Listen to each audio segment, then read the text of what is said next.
你知道在中国古代历史中哪把冷兵器使用起来最残忍吗？我敢肯定会有人说是见血封喉的血滴子，或者是变化莫测的子母鸳鸯月，但其实他们都排不上前列，甚至连子母鸳鸯月都只能排在倒数。为此我查阅大量资料，盘点出了我国古代历史中最残忍的10把兵器。第10，子母鸳鸯月。子母鸳鸯月是八卦掌门派的独特兵器，又叫日月乾坤剑，是由清代董海川所发明。此兵器的长相极为奇特，双月互爆，形状酷似阴阳鱼，同时也分子午，一雄一雌，在演练时开合交织，不离不弃，酷似鸳鸯。而此兵器练法也是与众不同，乃是由八卦掌演化而来，步走八方，并且在使用时要求随心所欲，这使得子母鸳鸯月变化莫测，易攻难防。同时，此兵器为内家独门兵器，除了手柄之外，鸳鸯月有4个肩部、9个鞭刃，共计13个锋利的坚刃，杀伤力非常之高。再配合上八卦掌凌厉的步伐，能够轻松的以短取长，直击敌人要害。第9，倭。从这把兵器的外形上看，不知道的还以为是把痒挠，但是你们千万不要小看它的威力。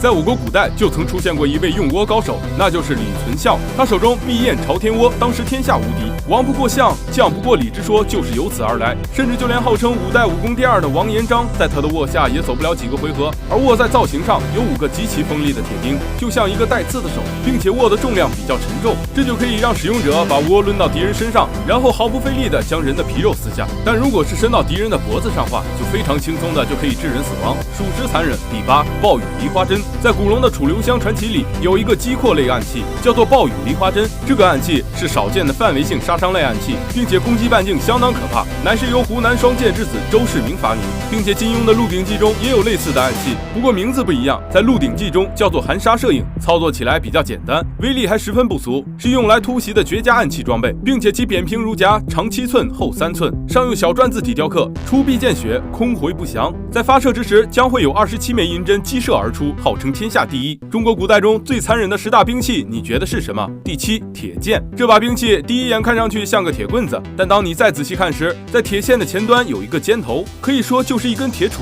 然后在头上磨得比较尖而已。但是千万不要小瞧它。在庆余年中，有一位绝世高手武侠，他的武器就是铁剑武术，并用这根铁钳生生的将林公捅死。就算是9品高手，在他面前也不能逃离被铁线支配的恐惧。同时在剧中，他就是一个 bug 的存在，每一个被铁线伤害过的人，验出来的却都是剑伤，这里也足以看出这把兵器的恐怖。第6，亢龙锏。这把兵器乃是用云铁打造，坚如金石。同时大家都知道，锏是一种中国古代兵器，类似于硬鞭和短棍，但因为使用者不多，所以在大家的印象中，像这样的武器并不强。但其实不然，狄仁杰手中的这把亢龙锏可以说是天下无敌。虽然亢龙锏看起来像是一根棍子，并没有刀刃，只有一个不算锋利的钝尖和4条棱，刺杀不如刀剑杀伤力大，也不能像有刃的刀剑一样轻易就能切割。主要技法只有大力撞砸，但它却能看破所有兵器的破绽。当亢龙锏握柄处的滑轮转动时，就能听出武器破绽，并且无论什么武器都能将它一招击破。再加上它极致的重量，就使得即使敌人隔着一层盔甲，也能直接将其活活砸死。第5，乌金铁扇。或许在很多人眼里，扇子只是一个装饰品，怎么可能成为伤人的兵器呢？其实不然，在电影《十月围城》中，刘玉白就手持乌金铁扇，以一人抵挡千军万马。而乌金铁扇顾名思义，通体自然是用乌金打造的铁扇，坚韧无比。同时在我国古代，武艺高强的人也会将它用来做武器进攻，不仅能够出其不意，并且威力也是十分不俗。将扇子合起来就是一根铁棍，能够轻松击碎一尊石像，若是击中人的身体，便可一招致命。而将扇子打开就是一把利器，威力足以在顷刻之间切断目标，甚至有的时候扇子里还藏有机关，十分阴险，让人防不胜防。第4名，陌刀。作为唐朝才配备的一种长柄制式刀，是由汉代斩马剑演变而来，为2面刃刀，通长1丈，有重达到了15斤。当时主要是为了对付突厥骑兵，没想到却成了大唐制霸四夷的兵器。因为陌刀的中间背宽，刀尖锋利，所以追击或砍杀敌人时白刃双飞，红血星流，并且为了保证其在斩马时刀身不变形，刀刃采用特级弹簧钢，同时装具为中碳钢，也就是采用了包钢的锻造工艺，因此陌刀的钢口特别好，并且锋利无比，举刀可连斩数人，煞是威风。不过残忍也是真残忍，一道刀下去，连人带马砍成2段。盘点中国古代历史中最残忍的10把兵器，今天它来了。第3，血滴子。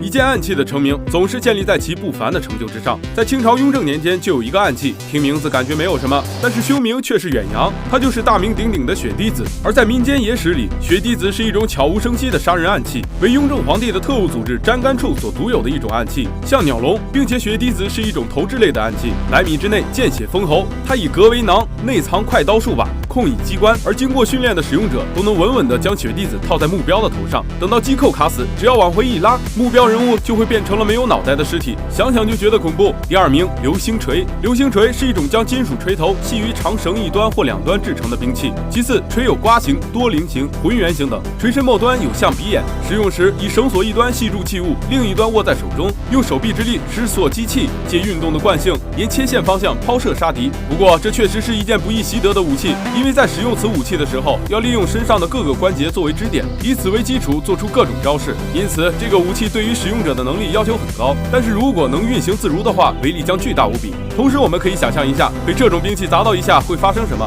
第1名，狼牙拍。这是一种吊在城墙上的兵器，用一块鱼槐木板制成，长5尺，阔4尺5寸，厚3寸，并且上面还安装有数百个长度为15厘米左右的狼牙状铁钉，具有大面积杀敌的效果。又因为每个狼铁钉重达6两，所以这把防城利器的伤害非常恐怖，而且使用起来也非常简单。在守城的时候，只需要等待敌军到达指定的位置，再直接按下投掷的机关，狼牙拍就会猛地砸下去，而被击中的士兵将会直接被砸成马蜂窝，可谓是攻城时每个士兵的噩梦，所以将其排在第1，实至名归。